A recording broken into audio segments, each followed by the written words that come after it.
આજે ડોક્ટર ભીમરાવ આંબેડકરજીની 133મી જન્મજયંતિ છે। દેશભરમાં ભારતીય બંધારણના ઘડવૈયા ડોક્ટર બાબા સાહેબ આંબેડકરજીની જન્મજયંતિની ઉજવણી કરવામાં આવી રહી છે। ત્યારે સયાજીબાગ સંકલ્પ ભૂમિ ખાતે પુષ્પાંજલિ અર્પણ કરવાના કાર્યક્રમનું આયોજન કરાયું હતું। 23મી સપ્ટેમ્બર 1970ના રોજ ડોક્ટર બાબા સાહેબ આંબેડકરજીએ સયાજીબાગ સ્થિત વડના વૃક્ષ નીચે બેસીને સંકલ્પ કર્યો હતો કે હું મારા જીવન દરમિયાન શોષિતો, પીડિતો અને દલિતોના હક માટે લડતો રહીશ। ત્યારથી આ ભૂમિ સંકલ્પ ભૂમિ તરીકે ઓળખાય છે। આજે સંકલ્પ ભૂમિ ખાતે વડોદરા શહેર સહિત દેશ વિદેશથી લોકોએ ઉપસ્થિત રહી સંકલ્પ ભૂમિ ખાતે પુષ્પાંજલિ અર્પણ કરી હતી। આજના કાર્યક્રમમાં નિવૃત્ત આસિસ્ટન્ટ પોલીસ કમિશનર ટી.આર. પરમાર પણ અમદાવાદથી ઉપસ્થિત રહી સંકલ્પ ભૂમિ ખાતે પુષ્પાંજલિ અર્પણ કરી હતી। આજે ડોક્ટર ભીમરાવ બાબા સાહેબ આંબેડકરની 133મી જન્મ જયંતિની ઉજવણીનો આજનો પ્રોગ્રામ છે અને એના અનુસંધાને સંકલ્પ ભૂમિ ટ્રસ્ટ જે 2006માં અમલમાં આવેલું છે અને હું પણ અહીંયા તે સમયમાં આસિસ્ટન્ટ પોલીસ કમિશનર તરીકે નોકરી કરતો હતો, ત્યારથી અમે જોડાયેલા છીએ અને 2007માં નિવૃત્ત થયા પછી સતત નિવૃત્તિ પછી પણ એક પણ પ્રોગ્રામ બને ત્યાં સુધી હું ચૂકતો નથી અને એ ઉજવણી કરવા માટે આપણે બધા ભેગા થયા છીએ। ગઈકાલે હું નહોતો પણ 11 તારીખે હું આવેલો હતો। 11 તારીખે આવી અને અહીંયા જે વસ્તુઓ તૈયાર કરવાની હતી એ કોર્પોરેશનને વિનંતી કરી, કોર્પોરેશન તરફથી અધિકારી સાહેબોએ, કમિશનર સાહેબે બધાએ સારો સહયોગ આપ્યો અને પૂરી ટીમને અહીંયા મોકલી દીધી અને રેલિંગ ને બધું આપ જોવો છો। આ એક જ દિવસનું 12 તારીખનું કામ છે। સાંજે કહેવામાં આવ્યું ને સવારે કામ ચાલુ થઈ ગયું ને સાંજે પૂર્ણ કરીને આપવામાં આવેલું। હું આપણા દર્શકોને એ સંદેશો આપું છું કે બંધારણની અંકુર ભૂમિ જે છે એ ફક્ત અને ફક્ત સંકલ્પ ભૂમિ છે। ડોક્ટર ભીમરાવ બાબા સાહેબ આંબેડકરે એના કારણે બંધારણ રચી જે એમના સામે સામાજિક અસમાનતાઓ થઈ, બરોડાના અંદર મહારાજા સાહેબ જેવાના એ મહાન એક વ્યક્તિ તરીકે નોકરી કરતા હતા, આટલા ભણેલા ગણેલા હોવા છતાં પણ જે એમને અપમાન સહન કરવામાં આવ્યું અને આખરે એમણે વિદાય લીધી અહીંથી ફક્ત 11 દિવસની નોકરીના કારણે અને એ પછી ટ્રેન લેટ હોવાના કારણે જે ટ્રેન લેટ થઈ તો એ 4 કલાકનો સમય એમણે અહીંયા આવીને વિતાવેલો અને એમણે ચિંતન મનન કરી અને એક સંદેશો તૈયાર કર્યો, તેનું બંધારણ રૂપે આપણે સૌ અધિકારો ભોગવી રહ્યા છીએ। બંધારણ લખનાર અનુસૂચિત જાતિના છે એટલે લોકો એમ કહે છે કે બાબા સાહેબ પણ બાબા સાહેબ એ બધાના છે। એણે લખ્યું છે, બધાના માટે લખ્યું છે।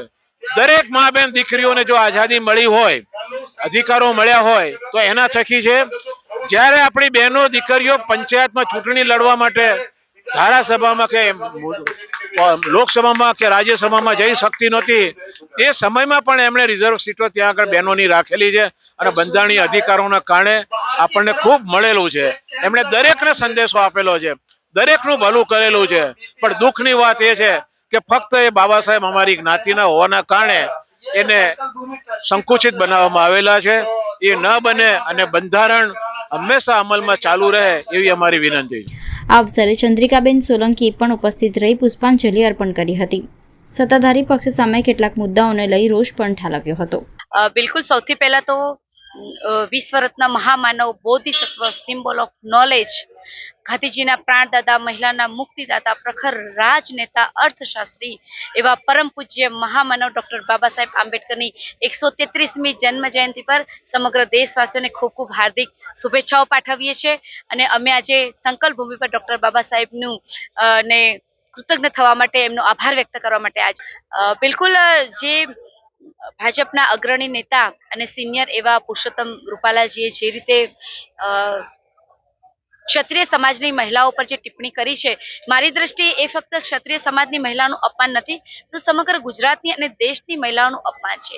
ખરેખર તો જ્યારે આ સરકાર મહિલા સન્માનની વાતો ભાષણોમાં, બેનરોમાં અને પોસ્ટરોમાં કરતી હોય તો ખરેખર એ દુઃખદાયક કહેવાય। મહિલાનું સન્માન જો તમારે સાચા અર્થમાં કરવું હોય તો તમારે પુરુષોત્તમ રૂપાલાજીએ જે રીતે મહિલાઓને અપમાનજનક ટિપ્પણી કરી છે તો એમની ટિકિટ કાપવી જોઈએ અને એ રીતે મહિલાઓનું સન્માન કરવું જોઈએ। અને મને તો એક એ પણ સવાલ થાય છે કે કયા મોઢે તમે મહિલા સન્માનની વાતો કરો છો, બેટી બચાવો બેટી પઢાઓની વાતો કરો છો? આ બાજુ મણિપુરમાં નગ્ન પરેડ કરવામાં આવે છે, ક્યાં ગયું ત્યારે તમારું મહિલા સન્માન? જે બેટીઓ તમને મેડલ અપાવે છે, એવી પહેલવાનો ન્યાય માટે ગુહાર લગાવી રહી છે અને એના આરોપીઓ ખુલ્લેઆમ ફરી રહ્યા છે. ક્યાં છે તમારું મહિલા સન્માન? ત્યાં સંસદની અંદર ઘૂસપેઠીઓ બેઠી શકે છે, પરંતુ ભારત દેશના મહામહિમ રાષ્ટ્રપતિ દ્રૌપદી મુર્મુને આમંત્રણ આપવામાં નથી આવતું અને તમે મહિલા સન્માનની વાતો કરશો. એટલે આ વખતે નક્કી 100% મહિલાનું અપમાન કરવા વાળી આ જે સરકાર છે, મોંઘવારીની અંદર મહિલાઓ ત્રસ્ત પણ છે, તો 100% પોતાની વોટની શક્તિનો પરચો બતાવીને રહેશે. બિલકુલ. પહેલા તો હું એ જ કહીશ કે રૂપાળા હોય કે કાળા હોય, કોઈ પણ વ્યક્તિને જ્યારે કોઈ સમાજનું અપમાન થતું હોય તો કોઈ પણ કાળે એને માફ ન કરવો જોઈએ. અને અવારનવાર આ ભાજપના નેતાઓને દલિત સમાજ હોય, ક્ષત્રિય સમાજ હોય, પાટીદાર હોય, કોઈનું પણ અપમાન કરવાની આ લોકોને આદત પડી ગઈ છે. અને મને એ નથી સમજાતું કે આટલો વિરોધ થવા છતાં પણ એ લોકોને 400+ નું કોન્ફિડન્સ આવે છે ક્યાંથી? હા, 400 કિલો RDX પુલવામા કેવી રીતે પહોંચ્યું એ નથી ખબર, પણ 400 સીટ અમારી આવવાની છે એમને ખબર છે. એટલે નક્કી લાગે છે કે 100% ઈવીએમમાં આ લોકોએ ગરબડ કરી છે. પણ આ વખતે આશા રાખીએ કે જનતા પોતાનો મિજાજ બતાવશે. બેરોજગારી કૂદકે ને ભૂસકે વધી રહી છે. ક્યાંય તમને જુઓ તો યુવાનો હોય, ખેડૂતો હોય, મજૂરો હોય, મહિલાઓ હોય, બધા જ શોષણનો ભોગ બન્યા છે. 2014માં એક નારો આપ્યો તો મોદીજીએ કે બહોત હો ગઈ મહેંગાઈ કી માર, અબ કી બાર મોદી સરકાર. ખરેખર આ નારો સાંભળીને અમારી મહિલાઓના કાન પાકી ગયા છે. એટલે મોંઘવારીમાં પણ મહિલાઓ પીડાઈ રહી છે અને ક્યાંક ને ક્યાંક હવે લોકો જાગૃત થઈ ગયા છે અને ખબર પડી ગઈ છે કે 15 લાખ ખાતામાં આયા નથી, કાળું નાણું પાછું આવ્યું નથી, 2 કરોડ રોજગારી મળી નથી અને ફક્ત રામ મંદિરના નામ ઉપર વોટ લેવા માટે નીકળ્યા છે. તો ખરેખર નરેન્દ્ર મોદીજીને અમે ચેલેન્જ કરીએ છીએ કે તમારામાં જો હિંમત હોય, તમારામાં જો તાકાત હોય તો સ્ટેજ ઉપર આવો, જાહેર મંચ ઉપર, અને 2014માં જે તમે વચન આપ્યા હતા એ વચન તમે કેટલા નિભાયા છે અને 2014 થી અત્યાર સુધી તમે ભારતનો શું વિકાસ કર્યો છે, મહિલાઓની કેટલી પ્રગતિ કરી છે, તમે યુવાઓની કેટલી પ્રગતિ કરી છે. આવો અને એના માટે ડિબેટ ખુલ્લેઆમ કરવા માટે અમે બધા જ તૈયાર છીએ. પરંતુ માઇક ઉપર ફક્ત હિન્દુ મુસ્લિમ કરી અને જે સુખ શાંતિથી જીવવા માંગે છે જે વર્ગ, એ બધાને લડાઈ અને ચુનાવ જીતવા માંગે છે, પરંતુ આ વખતે 100% એમની હાર નક્કી છે.